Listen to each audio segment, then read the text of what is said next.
मित्रांनो, आपण आज प्रशांत सरांच्या शेतामध्ये आलो. तर यापूर्वी आपण आलो होतो त्यावेळेस या शेंगाची लागवड होत होती, लागण होत होती. आता आपण बघू शकता हे शेंग वाढलेली आहे. या इकडे या, आणि मुलाखत घ्यायची तुमची.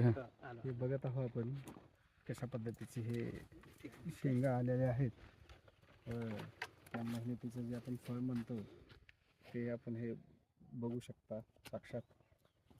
हे पहा, अशा पद्धतीने घडीच्या घडे त्या ठिकाणी आपण शेंगा लावलेले दिसलेले आहेत. कसं कसं वाटतंय, कसं आहे माल? माल एकदम छान आहे. काही काहीच प्रॉब्लेम नाही. आणि विशेष म्हणजे हे पाऊस पडल्यापासून तर खूप चांगला माल आहे. म्हणजे काय वाटतं तुम्हाला याच्याबद्दल? याच्यामध्ये आता सध्या तर ह्या मालाची पोझिशन खूप चांगली आहे. हां हां. आता एकदम चांगली म्हणजे चांगली आहे. म्हणजे खाण्यासाठी शेंग कशी आहे, चविष्ट आहे? ही शेंग खाण्यासाठी खूप चविष्ट आहे. कॅल्श- एकदम चविष्ट आहे. कॅल्शियमचं प्रमाण खूप जास्त आहे. कॅल्शियमचं प्रमाण कमीत कमी 80-85% प्रमाण आहे. अच्छा. एवढी छान आणि सुंदर शेंग आहे. काय वाटतं बाग बघितल्यानंतर तुम्हाला? बाग बघितल्याच्या नंतर एकदम असं किती बी छान आहे असं वाटतं. एकदम व्हेरी ब्युटिफुल. आता हार्वेस्टिंग चालू आहे. हां, ठीक आहे, ठीक आहे. थँक्यू. थँक्यू.